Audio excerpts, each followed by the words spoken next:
17 বছর না খেয়ে থেকে ক্ষমতায় আসার পরও ছাত্র শিবিরের কারণে গত 5 মাস এখনো না খেয়ে আছে। এই কষ্ট আমরা বুঝি আপনাদের। পলাশী মার্কেট থেকে খাইতে পান না, ঢাকা বিশ্ববিদ্যালয়ে 2841 কোটি টাকার প্রকল্প 1 টাকাও খাইতে পান না, জগন্নাথ বিশ্ববিদ্যালয়ে 10,000 কোটি টাকার প্রকল্প 1 টাকাও খাইতে পান না। আপনাদের কষ্ট আমরা বুঝি, 10% পান না কেন? এই কষ্টে বাড়াবাড়ি আপনাদের। আমি তারেক রহমানকে বলবো, আগে যেমন করে 10% চুপি চাপি নিয়ে নিতেন, এভাবে ছাত্রদলকে এখন দিয়ে দেন। তবু আর কারো চোখ উপড়ে ফেলেন না আল্লাহর ওয়াস্তে। 10% নীরবে দিয়ে দেন প্রয়োজনে, তবু ঢাকা আলিয়ার হল বন্ধ করেন না আল্লাহর ওয়াস্তে। আপনাদেরকে অনুরোধ করবো, সংগ্রামী ছাত্র জনতা, ছাত্রদল মনে করেছে 91 সালে ক্ষমতায় আসার পরে যেমন করে প্রত্যেকটা হল দখল করেছিল তেমন করে পারবে। এখন পর্যন্ত ঢাকা বিশ্ববিদ্যালয়ে হল দখল করার জন্য 5 বার চেষ্টা করেছে, প্রত্যেকবারই ব্যর্থ হয়েছে। জগন্নাথ বিশ্ববিদ্যালয় দখল করার জন্য অনেকবার চেষ্টা করেছে, প্রত্যেকবারে ব্যর্থ হয়েছে। তাদের এই ব্যর্থতার খায়েশ, তাদের এই ব্যর্থতার আউটপুট দিতে হয়েছে প্রত্যেকটা ছাত্র সংসদ নির্বাচনে। আপনারা দেখেছেন না? সর্বশেষ তাদের জন্য লজ্জা, বেরুবি এবং শাহজালাল প্রযুক্তি বিশ্ববিদ্যালয়ে ছাত্র সংসদ নির্বাচন তারা বন্ধ রেখেছে। আপনার জন্য লজ্জা হয়, একটা ছাত্র সংগঠন প্রত্যেকটা ছাত্র সংসদে হেরেছেন, এমন হারের পর আবার নির্বাচিত জিএস এর উপরে হাত তোলেন, কোন সাহসে এটা? সংগ্রামী ভাইরা, আমি তারেক রহমানকে অনুরোধ করব, শেখ হাসিনাকে ডুবানোর জন্য খুব বেশি কিছু লাগে নাই। ছাত্রলীগের কুকর্মই শেখ হাসিনাকে দিল্লি পাঠিয়ে দিছে।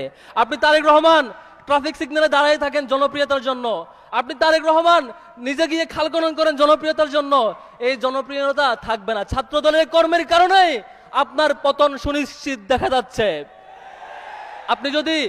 আপনি যদি ঠিকঠাক 5টা বছর ক্ষমতায় থাকতে চান, অনুরোধ করব ছাত্র দলের সন্ত্রাসী কার্যক্রম থামান। গতকালকে দেখলাম হাসপাতালে হামলা করেছে। হাসপাতালে একজন রোগী বলছে, ভাই আমি রোগী, রেগুলার রোগী, এখানে চিকিৎসা নিতে এসেছি, তার উপর চাপাতি দিয়ে কুপিয়েছে। ঢাকা আলিয়ার অধ্যক্ষের উপর চাপাতি দিয়ে মাথা দ্বিখণ্ডিত করেছে। এই কায়দা আমরা দেখেছিলাম ইসরায়েলে। একমাত্র ইসরায়েল, দ্বিতীয় ছাত্রলীগ, তৃতীয় ছাত্রদল হাসপাতালে রোগীদের উপর হামলা করার ইতিহাস রচনা করেছে। সেকেন্ড, আমরা শিক্ষকদের উপর হামলা করার ইতিহাস দেখেছি এর আগে ছাত্রলীগের, এবার দেখেছি ছাত্রদল। এর পরিণতি খুব খারাপ হবে। একটা ঘোষণা আজকে এখানে দাঁড়িয়ে দিতে চাই, বাংলাদেশের কোনো ক্যাম্পাস দখল করতে হইলে ছাত্র শিবিরের রক্তের উপর দিয়ে যাওয়া লাগবে। যতদিন ছাত্র শিবিরের কোনো কর্মী বেঁচে থাকবে, কোনো দায়িত্বশীল বেঁচে থাকবে, আমরা ঢাকা বিশ্ববিদ্যালয়, ঢাকা কলেজ, ঢাকা আলিয়া, জগন্নাথ বিশ্ববিদ্যালয় একটা ক্যাম্পাসে দখল হইতে দিব না ইনশাআল্লাহ। চাঁদাবাজদের হাত থেকে এই ক্যাম্পাসকে মুক্ত করে শিক্ষার্থীদের জন্য নিরাপদ আবাসস্থল উপহার দেওয়াটাই আমাদের এই রক্তের কমিটমেন্ট। তো কয়েকদিন ধরে সরকার দলীয় ছাত্র সংগঠন বাংলাদেশের ক্যাম্পাসগুলোতে সন্ত্রাসের রাজত্ব কায়েম করেছে। আমরা বলে দিতে চাই, সন্ত্রাসীদের স্থান বাংলাদেশের ক্যাম্পাসে হবে না। সন্ত্রাসীদের পরিণতি, অতীতে যারা সন্ত্রাস করেছে তাদের পরিণতি তাদেরকে বরণ করতে হবে। আমরা সরকারকে আহ্বান জানাতে চাই, ছাত্র জনতার সাথে আপনারা যে সন্ত্রাসী কার্যক্রম শুরু করেছেন, অনতি বিলম্বে সেই কার্যক্রম থেকে ফিরে আসেন। ছাত্র দলের সন্ত্রাসীরা সন্ত্রাসী হামলা চালিয়েছে। ইসলামী ছাত্র শিবিরের কেন্দ্রীয় কার্যকরী পরিষদের সদস্য আব্দুল আলিম সহ অসংখ্য ভাইকে আহত করেছে। ছাত্র দলকে বলতে চাই, ইসলামী ছাত্র শিবির যে ধৈর্যের পরিচয় দিয়েছে, আমাদের ধৈর্যের বাঁধ ভেঙে গেলে আপনারা কোনো ক্যাম্পাসে স্থান পাবেন না। বিগত কয়েকদিন থেকে ছাত্রদল নামক যে সন্ত্রাসী বাহিনী বিভিন্ন ক্যাম্পাসে অস্থিতিশীল অবস্থা তৈরি করার প্রচেষ্টা করছে, তারই অংশ হিসেবে গতকালকে জগন্নাথ বিশ্ববিদ্যালয়ের 10,000 কোটি টাকা টেন্ডার আত্মসাৎ করার জন্য জগন্নাথ বিশ্ববিদ্যালয় প্রশাসনের সহযোগিতায় ছাত্রদল শিক্ষার্থীদের উপরে ন্যাক্কারজনক হামলা করেছে। আমরা জুলাই পরবর্তী এই বাংলাদেশের ক্যাম্পাসগুলোতে আর কোনো ছাত্রলীগের মতো সন্ত্রাস বাহিনী কিংবা টেন্ডারবাজদের দেখতে চাই না। আমরা স্পষ্টভাবে বলে দিতে চাই, আমরা ক্যাম্পাসগুলোতে যতটুকু ধৈর্য ধরেছি আপনারা আমাদের ধৈর্যের বাঁধ ভাঙতে বাধ্য করবেন না। বাংলাদেশ ইসলামী ছাত্র শিবিরের ধৈর্যের বাঁধ ভেঙে গেলে ছাত্রলীগের মতো একই পরিণতি আপনাদের ভোগ করতে হবে। দল বিভিন্ন ক্যাম্পাসগুলোতে সন্ত্রাসের রাজত্ব কায়েম করতে চায়। আমরা দেখতে পেয়েছি ক্ষমতায় আসার পরই তারা ক্যাম্পাসগুলোকে নিয়ন্ত্রণ নিতে না পেরে তারা পাগল হয়ে গিয়েছে। এই কারণেই তারা গত কয়েকদিন ধরে আমরা দেখতে পাচ্ছি বিভিন্ন ক্যাম্পাসে 24-এর 15, 16, 17 জুলাই যেমন ছাত্রলীগ নামে এসেছিল, ঠিক তেমনই একই বর্বরতার সাথে ছাত্রদল ক্যাম্পাসগুলোতে নেমে এসেছে। আমরা আজকের এই আয়োজন থেকে হুঁশিয়ারি দিতে চাই, যারা ছাত্রলীগ হয়ে উঠতে চায় তাদের পরিণতিও নিশ্চয় ছাত্রলীগের মতোই হবে। আমরা হুঁশিয়ারি দিতে চাই, যারা নতুন করে বাংলাদেশকে একটি কর্তৃত্ববাদী শাসন ব্যবস্থায় ফিরিয়ে নিতে চায় তাদের অবস্থানও আওয়ামী লীগের মতনই হবে। সারা দেশ যখন বিদ্যুৎ গ্যাসের অভাবে ভুগছে, সারা দেশের মানুষ যখন যন্ত্রণায় দিনাতিপাত করছে, তখন সেসব ইস্যু থেকে মানুষের নজরকে সরিয়ে দেওয়ার জন্য ক্যাম্পাসকে উত্তপ্ত করা হচ্ছে।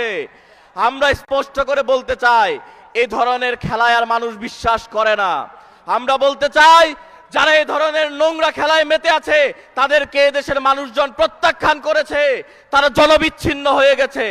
প্রিয় উপস্থিতি, আমরা দেখেছি জুলাইয়ে শিক্ষার্থীদের উপর কিভাবে হামলা করা হয়েছিল, আমরা দেখেছি জুলাই হসপিটালগুলোতে কিভাবে হামলা করা হয়েছিল আহতদের উপরে। আজ গতকাল আমরা ঠিক একই ঘটনা দেখলাম, শিক্ষকদের উপর হামলা করা হয়েছে, হসপিটালে হামলা করা হয়েছে। এর মাধ্যমে ছাত্রদল প্রমাণ করেছে কোনো সহনশীল রাজনীতি তারা করতে চায় না, বরং তারা সন্ত্রাসের রাজনীতি কায়েম করতে চায়। এদেশের ছাত্র জনতাকে আমরা আহ্বান জানাবো, যারা এদেশে সন্ত্রাসকে ফিরিয়ে আনতে চায়, যারা ক্যাম্পাসকে অসহনশীল করতে চায়, অস্থিতিশীল করতে চায়, তাদের বিরুদ্ধে আমাদের সংগ্রাম জারি থাকবে ইনশাআল্লাহ। বিভিন্ন ক্যাম্পাসগুলোতে সন্ত্রাসের রাজত্ব কায়েম করতে চায়। আমরা দেখতে পেয়েছি ক্ষমতায় আসার পরই তারা ক্যাম্পাসগুলোকে নিয়ন্ত্রণ নিতে না পেরে তারা পাগল হয়ে গিয়েছে। এই কারণেই তারা গত কয়েকদিন ধরে আমরা দেখতে পাচ্ছি বিভিন্ন ক্যাম্পাসে 24-এর 15, 16, 17 জুলাই যেমন ছাত্রলীগ নামে এসেছিল, ঠিক তেমনই একই বর্বরতার সাথে ছাত্রদল ক্যাম্পাসগুলোতে নেমে এসেছে। আমরা আজকের এই আয়োজন থেকে হুঁশিয়ারি দিতে চাই, যারা ছাত্রলীগ হয়ে উঠতে চায় তাদের পরিণতিও নিশ্চয় ছাত্রলীগের মতোই হবে। আমরা হুঁশিয়ারি দিতে চাই, যারা নতুন করে বাংলাদেশকে একটি কর্তৃত্ববাদী শাসন ব্যবস্থায় ফিরিয়ে নিতে চায় তাদের অবস্থানও আওয়ামী লীগের মতনই হবে। সারা দেশ যখন বিদ্যুৎ গ্যাসের অভাবে ভুগছে, সারা দেশের মানুষ যখন যন্ত্রণায় দিনাতিপাত করছে, তখন সেসব ইস্যু থেকে মানুষের নজরকে সরিয়ে দেওয়ার জন্য ক্যাম্পাসকে উত্তপ্ত করা হচ্ছে। আমরা স্পষ্ট করে বলতে চাই, এই ধরনের খেলায় আর মানুষ বিশ্বাস করে না। আমরা বলতে চাই, যারা এই ধরনের নোংরা খেলায় মেতে আছে তাদেরকে দেশের মানুষজন প্রত্যাখ্যান করেছে, তারা জনবিচ্ছিন্ন হয়ে গেছে। প্রিয় উপস্থিতি, আমরা দেখেছি জুলাইয়ে শিক্ষার্থীদের উপর কিভাবে হামলা করা হয়েছিল, আমরা দেখেছি জুলাই হসপিটালগুলোতে কিভাবে হামলা করা হয়েছিল আহতদের উপরে। আজ গতকাল আমরা ঠিক একই ঘটনা দেখলাম, শিক্ষকদের উপর হামলা করা হয়েছে, হসপিটালে হামলা করা হয়েছে। এর মাধ্যমে ছাত্রদল প্রমাণ করেছে কোনো সহনশীল রাজনীতি তারা করতে চায় না, বরং তারা সন্ত্রাসের রাজনীতি কায়েম করতে চায়। এদেশের ছাত্র জনতাকে আমরা আহ্বান জানাবো, যারা এদেশে সন্ত্রাসকে ফিরিয়ে আনতে চায়, যারা ক্যাম্পাসকে অসহনশীল করতে চায়, অস্থিতিশীল করতে চায়, তাদের বিরুদ্ধে আমাদের সংগ্রাম জারি থাকবে ইনশাআল্লাহ। 5 আগস্ট এই শপথ ব্যক্ত করে আমি আমার বক্তব্য শেষ করছি। আসসালামু আলাইকুম ওয়া রাহমাতুল্লাহ।